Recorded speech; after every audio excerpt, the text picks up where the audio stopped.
His Holiness the Dalai Lama has said that real compassion comes from seeing the suffering of others, and you feel a sense of responsibility. You want to do something for them. The more we care for the happiness of others, the greater is our own sense of well-being. In Buddhism, this attitude of wishing to give ultimate benefit to others as much as possible is called Bodhichitta. It's the heart of Buddhist practice.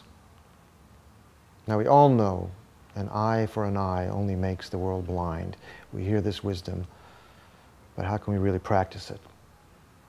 Buddha taught accessible methods for how to transform every heart, no matter how wounded, into one that only thinks of benefiting others. Join us as we learn how to develop this profound compassion.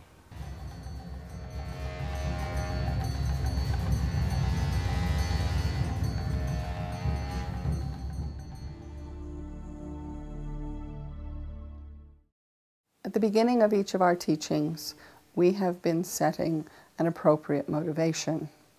That motivation has been the wish to achieve enlightenment in order to be able to benefit all living beings and lead them to enlightenment as well.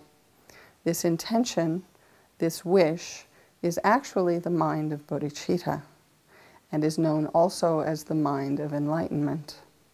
Now, Bodhichitta is an attitude that is progressively developed, step by step. And the very first step in that process of development is generating an appropriate motivation, a strong motivation for practice.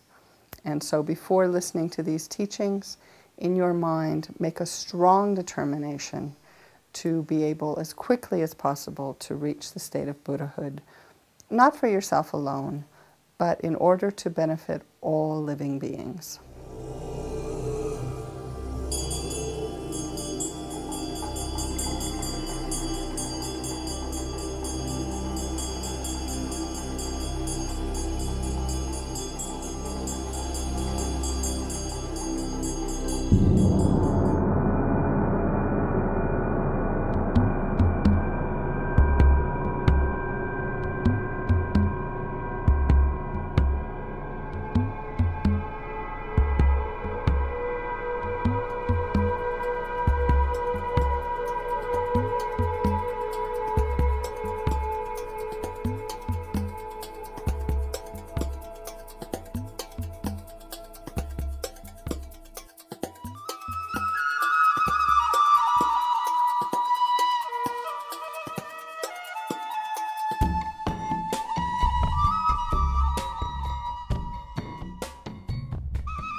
So once you have that kind of true understanding of the nature of suffering with relation to one's own existence, then you extend that understanding, that recognition towards all other sentient beings and reflect upon their status as suffering beings, and then cultivate the wish that just as you yourself wish to attain freedom from the suffering, so too all of these sentient beings wish to be free from suffering.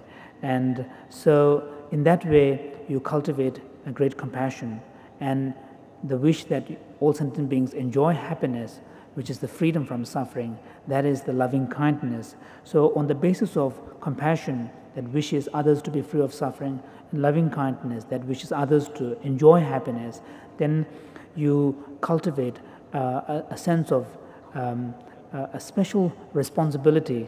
Therefore, your compassion does not remain simply at the level of wish or aspiration, but rather it generates a sense of commitment and responsibility that I shall liberate all beings from suffering.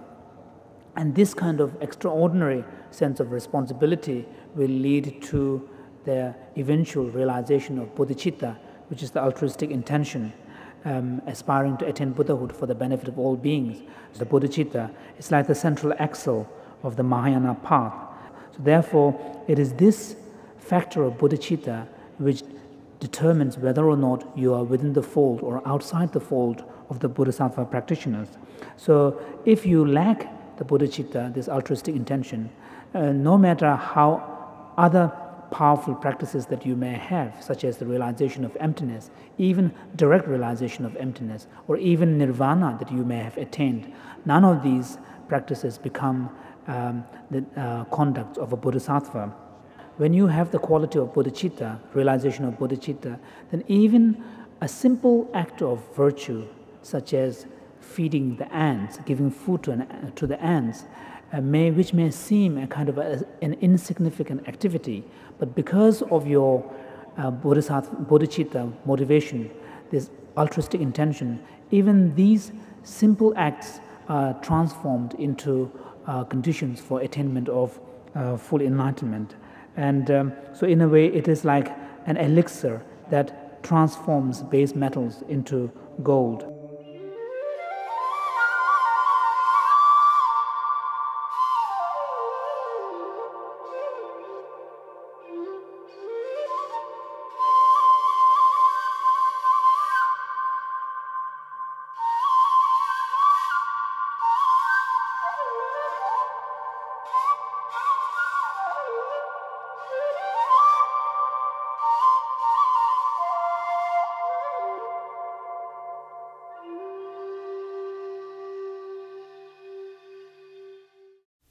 I think answer for everything. I think that's the compassion, bodhicitta. Purpose of my life is not just to achieve happiness for myself, free myself from my own problems, sufferings. Purpose of my life is to benefit others, other sentient beings who are numberless. So I must free them from all the suffering causes and bring them to enlightenment. So when you generate this thought, this attitude of the bodhicitta, total benefit of others, so it brings so much peace, contentment, fulfilling in your heart, makes your life so happy.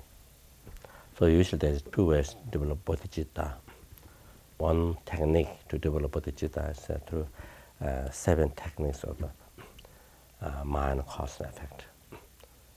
So you meditate how all the sentient beings happen in your mother and the kind. You see, give body, and then numberless kindness. You see,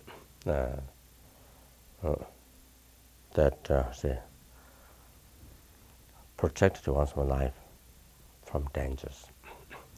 The numberless kindness gave education, numberless kindness,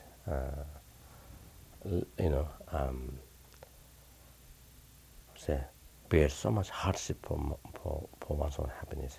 That they, when they have one's mother, and they bear, so much hardship, suffer so much, for to take care of oneself, for one's own well-being, for one's own happiness. So, like that we see. Then, so this is how you meditate in that technique, you see, the mother and kind, so then you see, you feel very precious. So this way, when you feel everybody being mother and kind, you feel everything warm to you, see, kind of beauty. You see, it's not talking about beauty of the body. You see, the kindness, being kind. So you see other sentient beings are suffering, like something being samsara, suffering. So wish others to be free from suffering, cause of the suffering, and you want to do that. You see. So that there's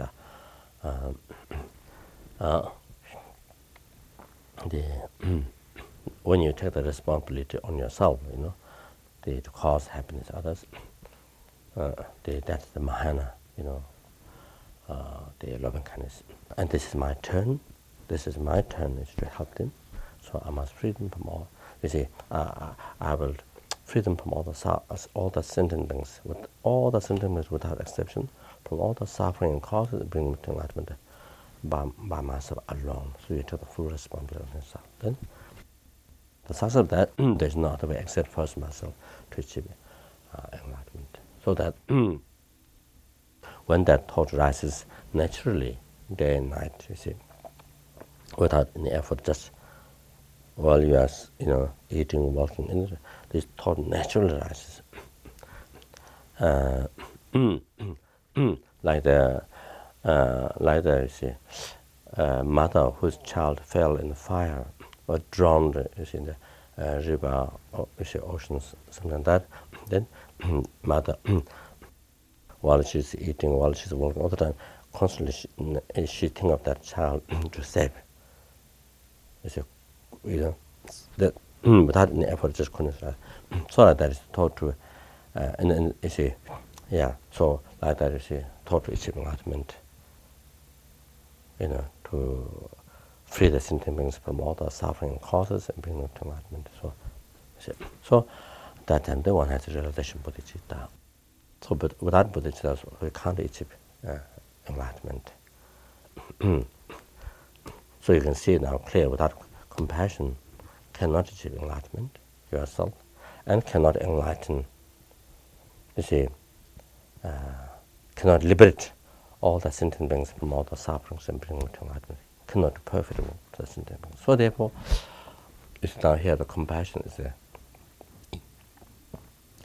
the most important thing in the life.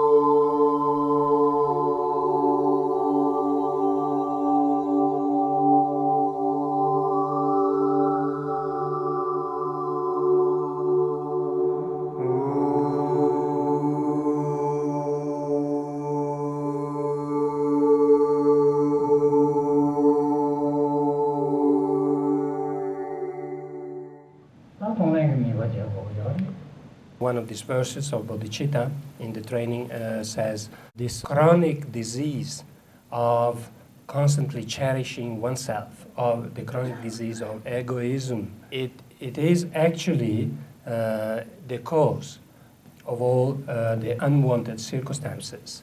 Having recognized that this is the one to blame for all the shortcomings, bless me so I might be able to eliminate this self-grasping, the practice of Tonglen, of taking and giving.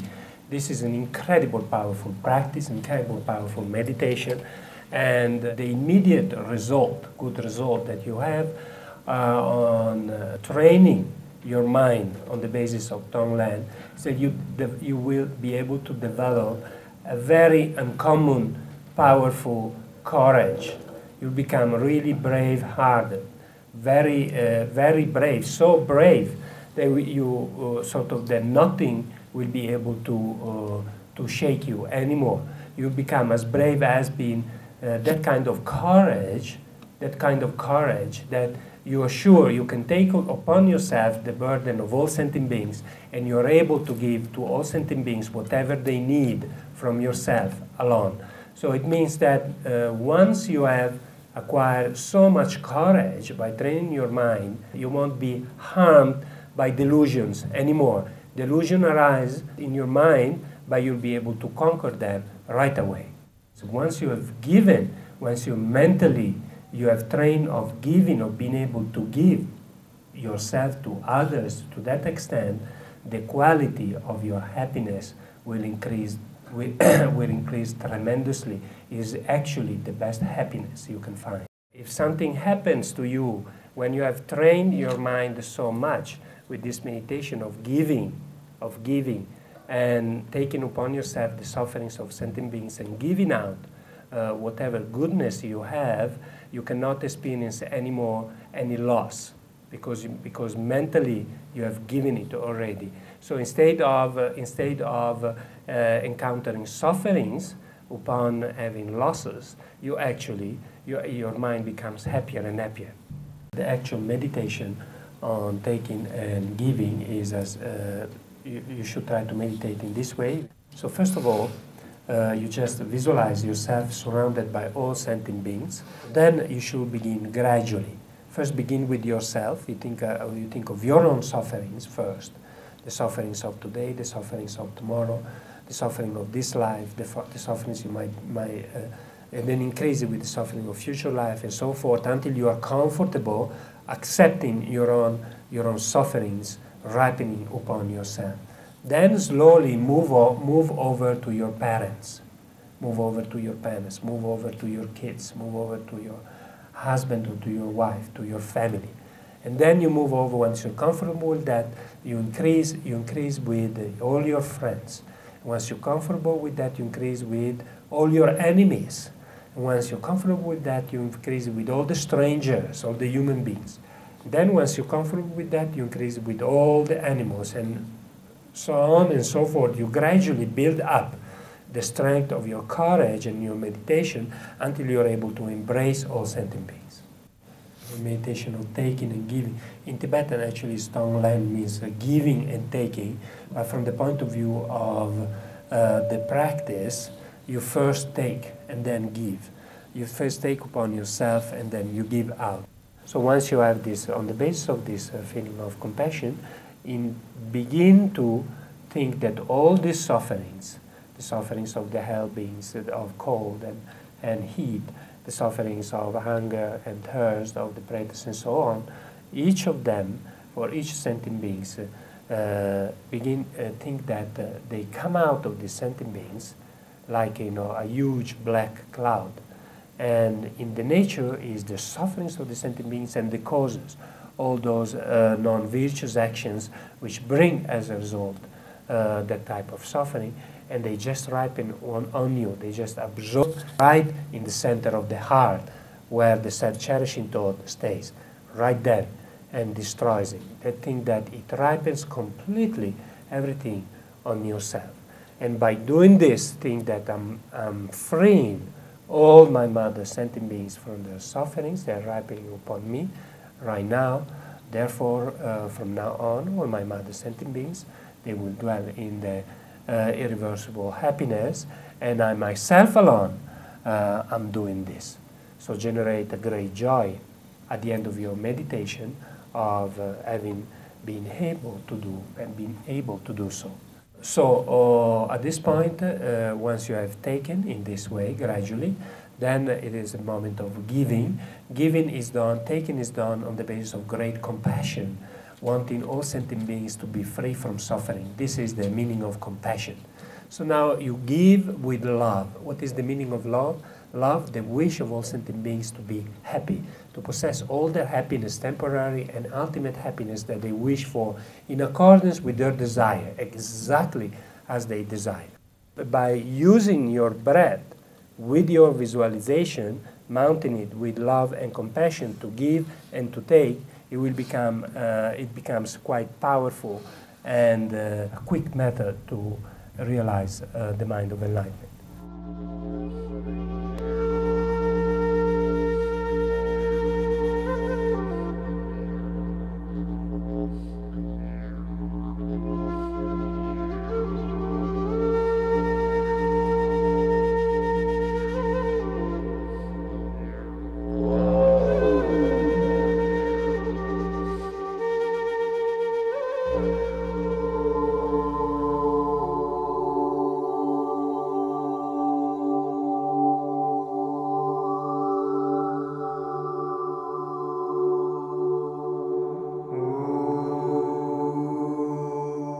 There's no question in my mind that bodhicitta is the root of all, the foundation of all practices.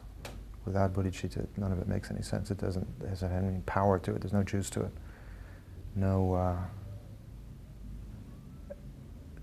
From my experience, there's no transformative effect to meditation without developing compassion.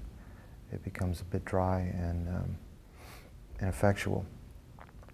And it creates a kind of cool detachment, which I don't think was the purpose of the Buddha's work. Ultimately, the work that is achieved through the various practices is to break down all barriers And there's no more tangible one than breaking down the barriers to having a compassionate, open heart to all beings, insects and enemies included. To begin to approach a new kind of relationship with them, to me, really is the beginning of practice. There's a very powerful practice that, simple practice, that I started using years and years and years ago. And it was simply every creature that I met, whether it was a person, an insect, whatever it may be, the first thought that I allowed myself to generate towards that other being was, I wish you happiness. Very simple thing, but make sure that the very first thought you have is, I wish you happiness. And how that totally transforms what happens after that point with this other person. This is my own experience. I see this very clearly. Now, sometimes it's extremely difficult. You're faced with an enemy. You're faced with an immediate physical situation where something is in your face. It becomes very difficult. That's where the meditative process of being able to stop the arisal of an afflictive emotion becomes really important. That there is an immediate space that you can create where you can see it arise. And before it actually takes you over, you're able to transform it. Okay, see it for what it is, that this is ignorance being manifest. This anger is nothing more than ignorance. From my side and their side. Transform it, let it go. Transform it, turn it into love. I wish you happiness. If you just try that, what an extraordinary difference everything makes.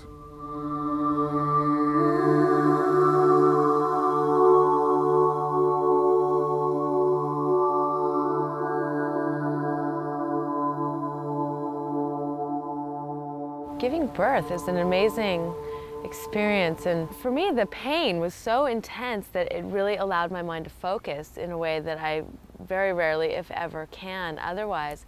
And so during the process of birth, when a contraction would come and it would just be so intense and so painful, that was really the only time I've ever been able to practice Tonglen in a way that I felt like it was really powerful, and it was really affecting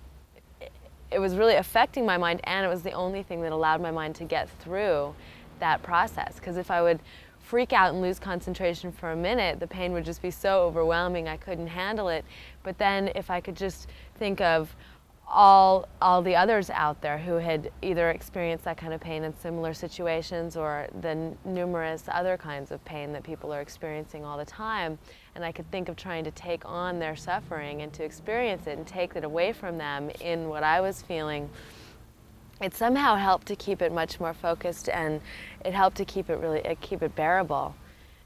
I got a tiny taste during that process of how powerful Tonglen can be, and how amazing, like if you really practice that all the time, and you just, or as a regular daily practice even, it would just change how you viewed the world so much. And then I think as a parent, you start to get a little opportunity to do that in the waking time. It's probably in practice, in being around my daughter, that's probably the only time really that I'll have a desire and she'll have an opposing desire, and I'll give in and do what she needs before I'll do what I need. And so it's nice to see that. And it's amazing to imagine what it would be like to have that feeling towards every other being, you know, on the planet. And you can see some of these teachers that do have that feeling towards every being on the planet, and it's amazing.